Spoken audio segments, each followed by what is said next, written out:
So, ayan, day off na naman. Siyempre, walang libreng pagkain. So, bibili tayo ng food. Pang lunch, pang dinner. So, ayan, sa labas tayo. Kababa ko lang. Sobrang lamig. So, kaya ganyan tayo yung suot natin today. May ilang inner sa loob. Warmer. May warmer tayo sa loob kasi alam nyo na malamig. So, yan. Jacket. So, yun. Bibili tayo ng food. Try ko magmukbang sa labas. Kain. Ano sabi niya? Ano sabi ng amo? Hindi siya hindi. Pinag-usapan na namin yan bago ako sign ako ng contract nung last year.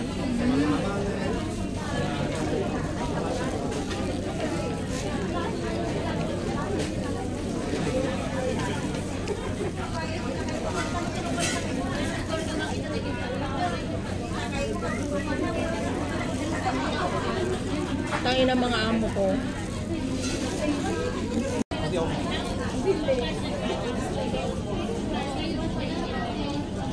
Kapag ang panganganak ng amo ko, katapusan pa ng July.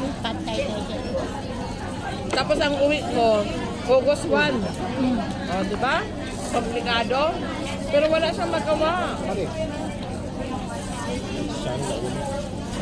Dahil bago nagbuntis yung babae, alam nila na uwi ako ng 2024. Kasi kung hindi nila ako pinayagan, magtutuos talaga kami ng conversation na todo eh.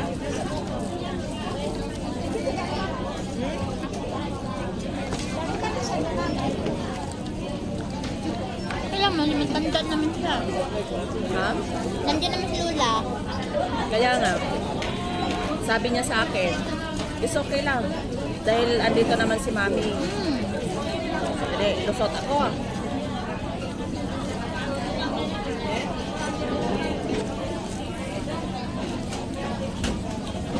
Tapos sabi ko, 2025, graduate din ng pangalawa kong anak.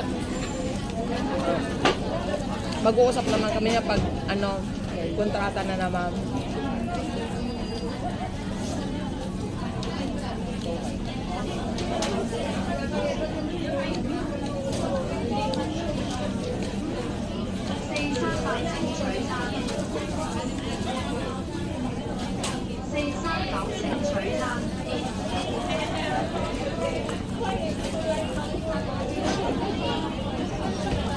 Sabi niya sir, kung September daw, bibigyan ako ng mahabang bakasyon.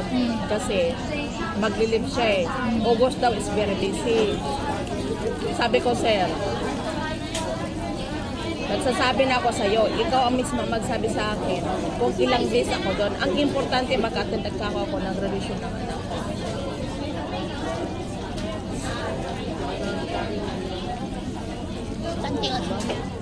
Kaya nung uwi ko nga eh, di ba nakadalawang uwi ako ng last year? Kasi graduation ng anak ko.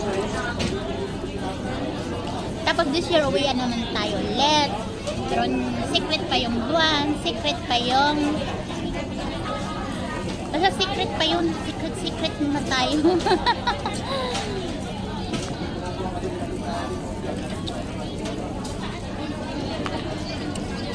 Sinabihan niya ako. Magbakasyon ka na naman ulit. Pag-usapan natin yan. Alin? Sir, kaya mo ba? Sabi niya, magbakasyon ka naman ulit this year. Bakit daw? Tapos sa kontrata ko, ano ka ba? Ay, nitong year? Tapos na ako, 12 years. 12 years. Pero naging plastic na lang ako sa kanila. Kasi, Uwi pa. uwi ako eh. Pero kung nagsabi siya sa akin na ano, huwag kang umuwi kasi manganganak yung mom mo, July. July pala siya manganganak. Sabi ko, what? July ka manganganak? Wala akong alam. Ang pagkaalam nila, sinabi sa akin ng matanda. Sabi ko, wala akong natanggap na galing sa bunganga ni matanda. Sabi ko nang ganon. Bakit? At saka sinabihan ko talaga yung lalaki ko kagabi. Bakit naman ako mag-ano sa kay mama mo? Eh wala nga akong alam eh. Kain. Ito lang kami masali ko yung Ay wow! Iyot ko na yan. Hindi mo sinabi eh. Iyot ko na yan. Ulitin mo. Ulitin mo. Yung gawan sa paraan. Voice over.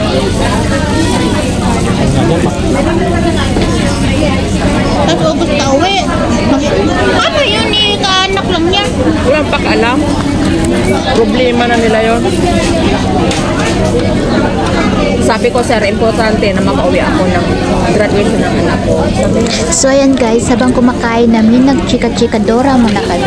So nagchika-chika kung ano yung pinag-usapan namin dyan. So yun na yun. Kasi bago ako nagpirma ng kontrata last year, sinabihan ko siya.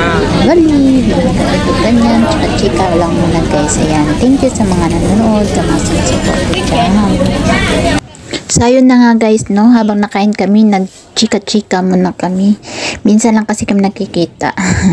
Wala kasi siyang kasama today kasi hindi labas ni Cherry official. Yung kapatid niya, hindi labas. So, ayun. Wala din naman akong kasama palagi. Wala naman akong kasama palagi pag nag-day off. Sila lang magkapatid. Pag nag-hiking, nagaya mga yan, or may pinupuntahan kami, yan sila nagaya sa akin. Yan ang lagi kong kasama-kasama, kasabay kumain, kasabay mag-lunch, mag-dinner. So yan, ang daming tao dyan. Sa KFC kami nakain. Kasi gusto ko yung KFC. Gusto ko yung manok nila. Yung timpla nila. Hindi ko din kasi alam kung may Jollibee ba sa place ni Cho sa Shatin. Parang wala yatang Jollibee kaya nag-KFC kami. Gusto ko din yung KFC kasi may ano siya, may rice na may mushroom. Mushroom rice yung order. Tapos may, yun na nga manok, yung ulam namin dyan. Syempre may drinks. Tapos, ayan, chika-chika muna habang kumakain para naman hindi mag-board, no? Alam naman kakain tayo, hindi mag-usap. So, syempre, andyan yung mga chikadora. Ayan, no, sinisimot-simot ko talaga yung ulam kasi ang sarap niya. Ang sarap ng timpla ng manok niya, ng chicken wings yan eh. Sarap ng timpla niya. Ang dami ko nang naubos, nakaapat ako dyan. Tapos soft drinks. Ayan. So, kain tayo. Kain. So, ayun naman no. Pinag-usapan namin about sa pag-uwi ng Pilipinas. Kasi uuwi siya soon. Basta uuwi siya this year. So, ayun yung pinag-usapan namin. Chika-chika. So, sana nga, well, baka tayo rin. Hindi talaga baka. Makauwi talaga. Kasi, 12 years tapos na tayo nitong taon na to. So, ayan. So, secret muna yung buwan, yung pizza, yung date, secret muna. Ay, mahilig ako sa mga hindi mo nasabihin habang maaga. Basta ako nasasabihin pag malapit na. Yung palapit na. Yung nasa airport ka na. Sabay ganon. So, ganon guys. So, ayan o, nakain. Ang sarap ng kain ni Mezcal TV. Simot na simot yung ulam. May kamay pa sa'yo. Nagkamay. Nag-gloves ako niyan guys. May free gloves kasi. So ayan, nag-gloves.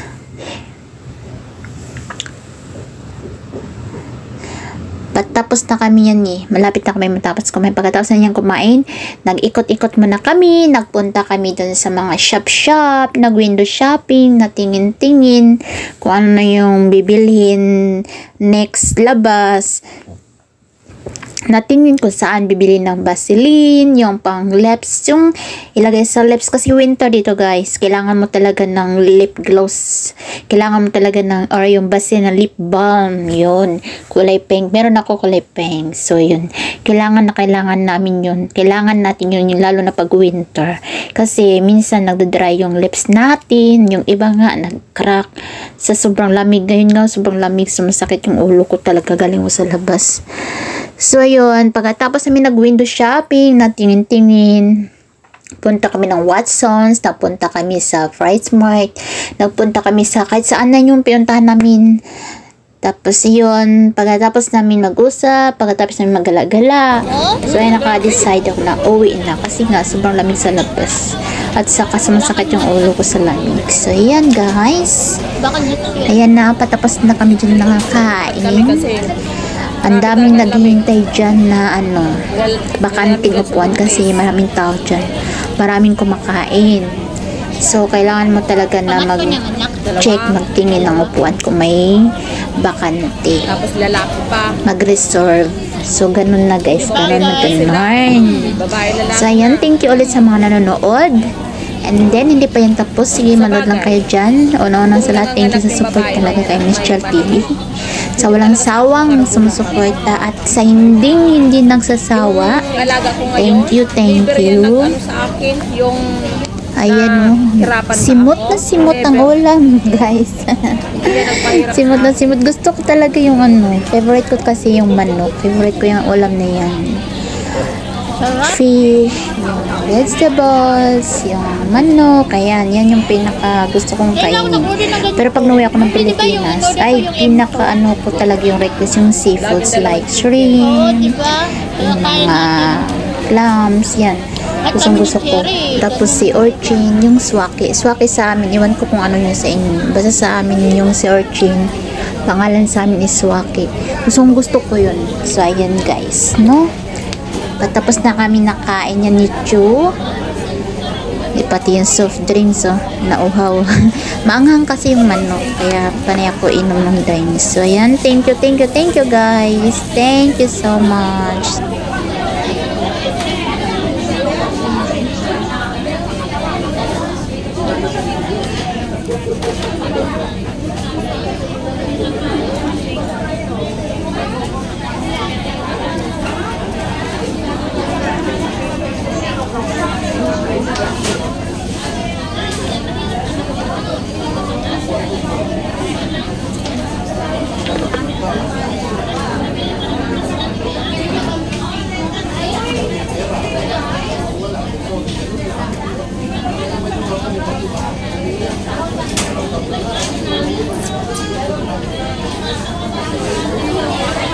So, bye-bye. Tapos na kami nakain.